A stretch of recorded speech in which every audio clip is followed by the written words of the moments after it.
السلام عليكم ورحمة الله وبركاته. walaalay waa idin salaamay, waa walaashin Iglan Siman Beauty. maanta waxaa idin wada qado aad iyo aad u fudud, aad iyo aad u macaan badan. masha Allah, chickenkaas ka sameynaa. chickenka waa soo tumay oo biscuit ahaan ka soo sameeyay, xawaash yar iyo maraq digaag yar ku soo sameeyay iyo hal qaado yogurt intaas kalena waa qudaarteedii aan ku sameysan rabo. marka masha Allah ila socdo sida u sameeyo. qadadeyda aad ay u fudud tahay, aad ay u macaan badan tahay. marka sida u sameeyo ila socdo, nagu soo biira, subscribe sameeyo, share, like.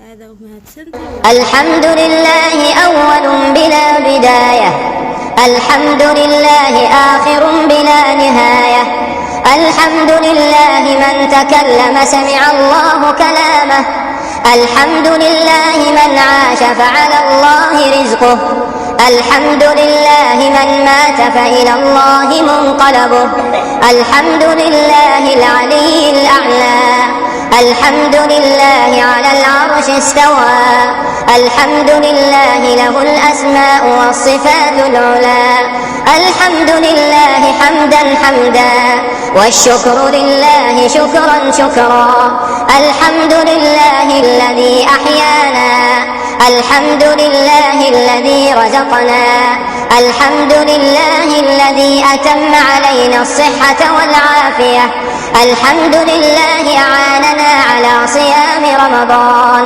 الحمد لله أعاننا على قراءة وتدبر القرآن، الحمد لله أعاننا على إقامة الصلوات، الحمد لله رب العالمين حمدا حمدا، لك الحمد إلهنا ومولانا، لك الشكر إلهنا ومولانا، نستغفرك أنت الله لا إله إلا أنت الحي القيوم، ونتوب إليك عدد خلقك وزنة عرشك ورضاء نفسك ومداد كلماتك، سبحان الله وبحمده سبحان الله العظيم، لا إله إلا الله ولا حول ولا قوة إلا بالله. masha Allah aad ay u qurux badan tahay, indhay u roon tahay. masha Allah, chickenka waa kan sidaas u soo dubay oo kuna soo saartay, hal xabo kuna kala jaray iyo qudaarteedii aan sameystay. masha Allah aad ay u macaan badan tahay. intaas isla ogaada. halkaan fruitka yar ay ugu jiro liin bambeelmo iyo hal xabo tufaax oo soo jarjaray, jeex tufaax waaye iyo jab oo moos intaas qadi ugu filan.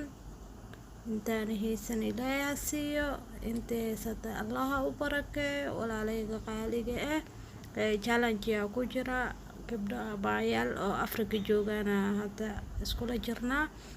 subaxdii waa alamiitayna oo isla soconaa. marka adinkana hadii aan ugu soo biiraysin challenge-gaas, nagu soo biira abayaal. masha Allah oo qalbi fiican aan nahay, nagu soo biira qofkii rabo oo challenge-geena ku soo biirayo, gacmo furan ku soo dhawaada. walaalayga qaaliga aad u mahadsantiin. salaam calaykum.